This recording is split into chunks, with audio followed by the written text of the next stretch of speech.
Сәлем қыздар, менің каналыма қош келдіңіз. Бүгін кешкі асқа бірге Гүлханым дайындайық. Ал енді іске кірісейік. Бізге тартылған ет, 2 жуа, 1 жуа бетіндегі подливіне, сәбіз, картошка және де тәтті бұрыш, қара бұрыш пен тұз дәміне қарай қосамыз. Салмасын дайындап аламыз. Тартылған еттің үстіне сәбізді осындай етіп үккіштен өткізіп аламыз. Картошканы да осындай етіп үккіштен өткізіп қосамыз. Тәтті бұрышты 4 бұрыш етіп осылай турап аламыз. Оны да қосамыз. Енді жуаны турап саламыз.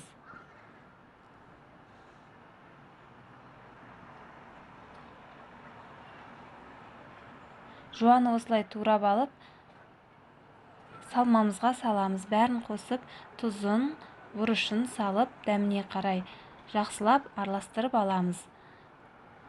Осымен біздің салмамыз дайын.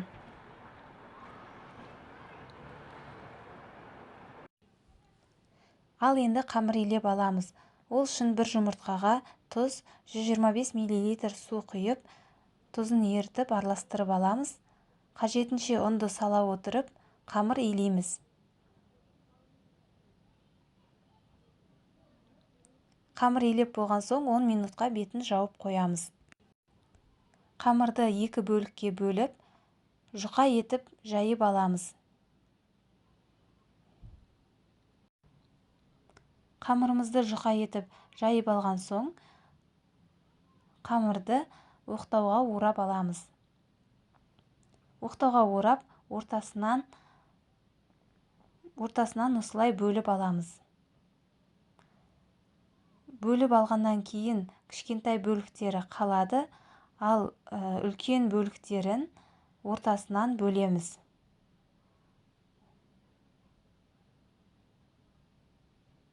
Осылай ортасынан бөліп аламыз барлық қамырымызды.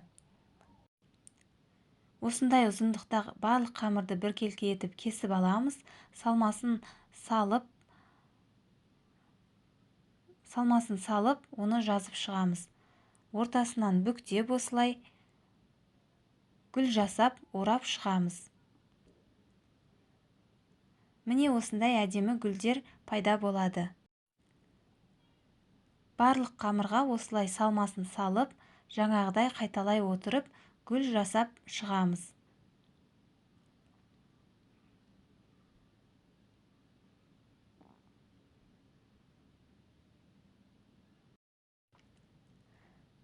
Мантоварканың табақтарын майлап, осылай орналастырып шығамыз.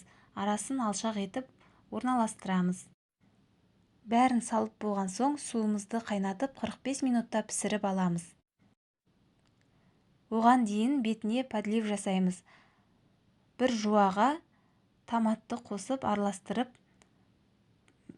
енді қайнап келе жатқанда өшіреміз. Міне Гүлханымдарымыз дайын. Бетіне подливін салып, дастарханға ұсынамыз. Кешкі астарыңыз дәмді болсын, міндетті түрде жасап көріңіздер. Менімен бірге болғандарыңызға рахмет. Ас болсын.